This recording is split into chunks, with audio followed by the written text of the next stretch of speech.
Hey YouTube, it's Earl, and tonight it's time for another tobacco review. Tonight we're going to be reviewing a classic. It is Peterson's 965. Let's get to it.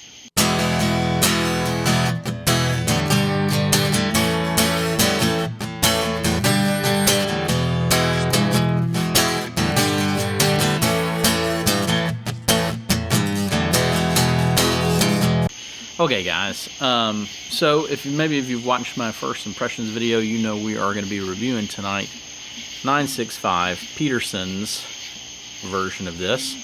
When I say it's a classic, what you have to know about this blend is that it's an old Dunhill blend.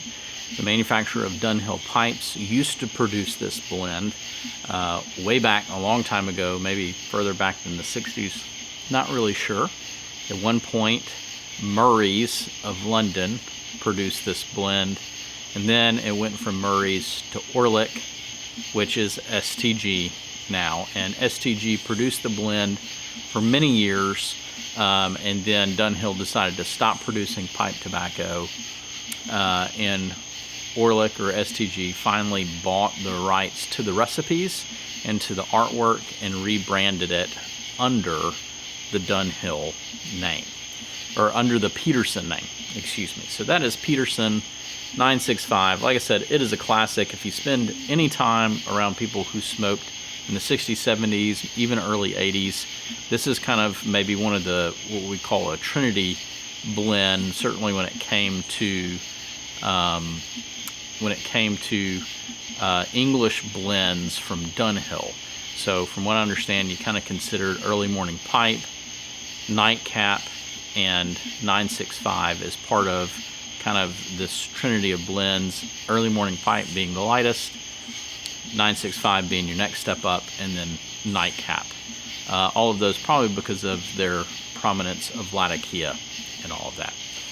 Anyway, so let me read you the tin description and then we'll jump in and do our normal stuff.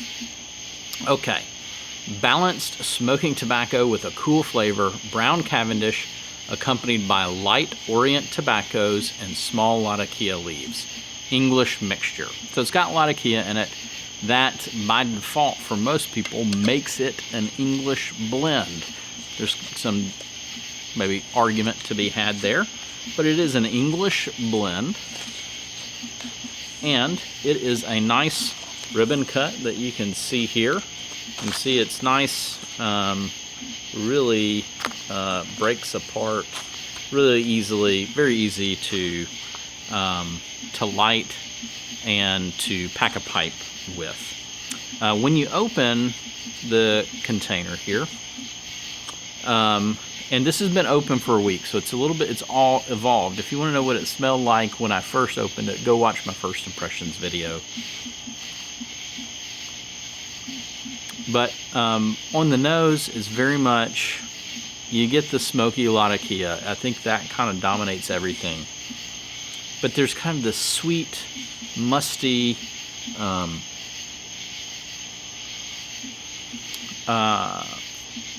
tangy, barbecuey flavor that's in there too. Some people might say leathery. I just kind of smell smoky with a little bit of sweetness and tang. It smells very nice to me. There's almost like a maybe even like a Oriental spice in there as well. Not Oriental tobacco, but like as in Oriental cooking. Anyway, it is a wonderful aroma itself. Now, the components.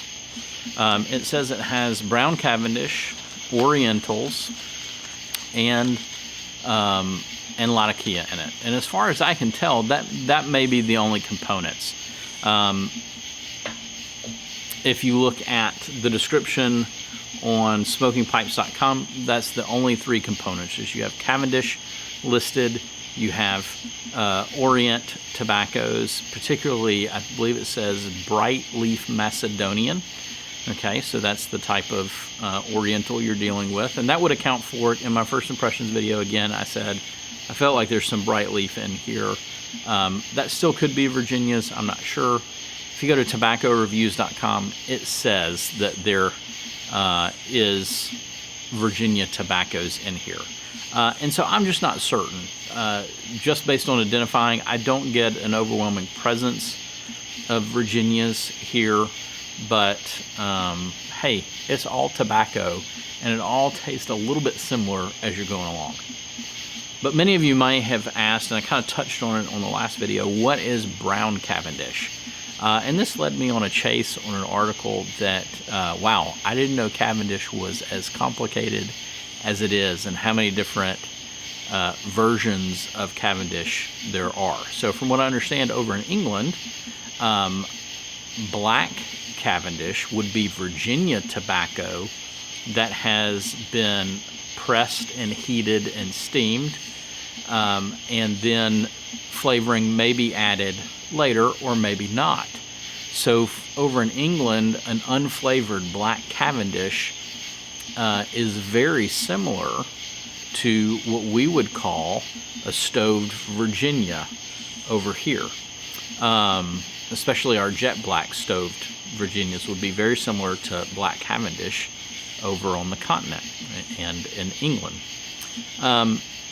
Brown Cavendish in particular is what we call over here unflavored black Cavendish. Now you'll notice that this was mostly brown, and hence why in Europe and in England they call it brown Cavendish. So if you take burley tobaccos and you toast them and then you don't add any flavoring onto them, it really just comes out as a kind of a more of a dark brown color, and that accounts for what we have. So really what we're dealing with here is what we would call in the United States unflavored black Cavendish.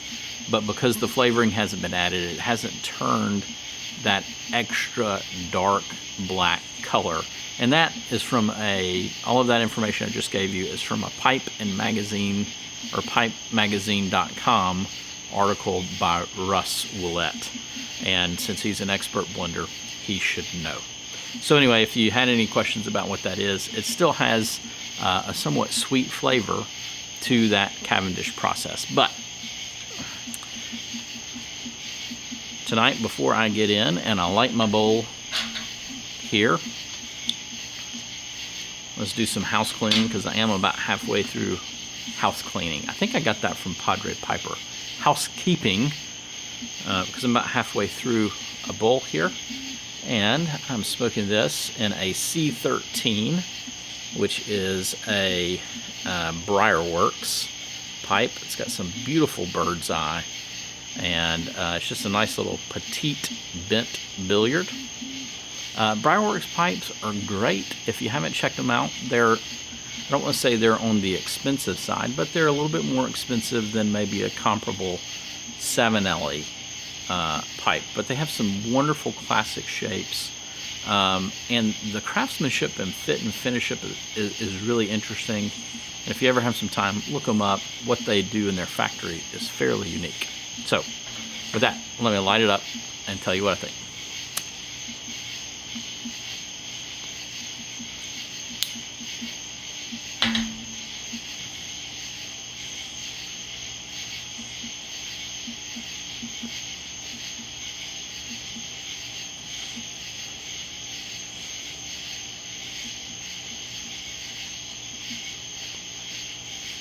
When you first light, you get the Latakia.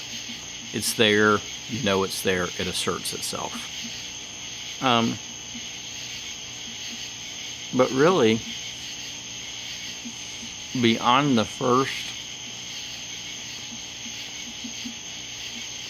quarter of the bowl, I think it really goes to the background, and then kind of the uniqueness of the brown Cavendish asserts itself, certainly mixed with those Orientals. To me, the Orientals, they bring in a nice kind of just baseline nutty tobacco flavor. Not too much sweetness, not tang, just kind of a good basic tobacco flavor. And then you get on top of that added a very mild sweetness. It's not over the top, but it's there. It is sugary sweetness in nature, but it's not, you know, look, you smoke pipe tobacco, you don't need me to tell you it's not going to be like eating ice cream or whatever, right? It's tobacco sweetness. And then the Latakia really kind of, to me, plays in the background. Very nice and faint, but when it asserts itself, it does it in a very complementary fashion to those two flavors. To me, I find this to be very smooth. Certainly if you watch your pace and make sure you don't smoke too fast. It's a very smooth blend, and really one that I think could be an all-day smoke if you wanted an English blend to be an all-day smoke. As I've come back to these Peterson Old Dunhill blends,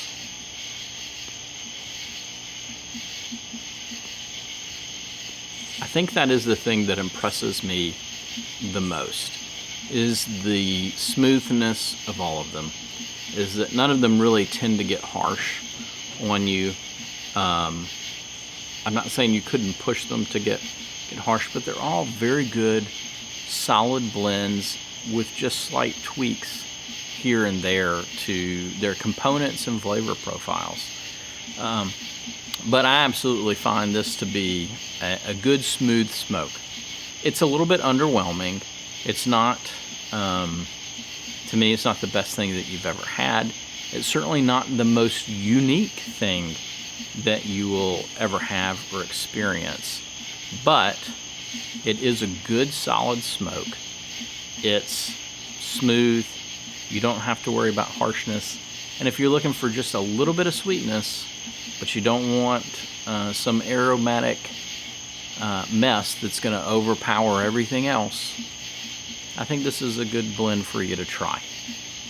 On Smoking Pipes, I think this is right around $11 a tin, so very reasonably priced. But Peterson's 965. It's a wonderful blend. You should try it out. This has been Earl. Y'all have a good evening.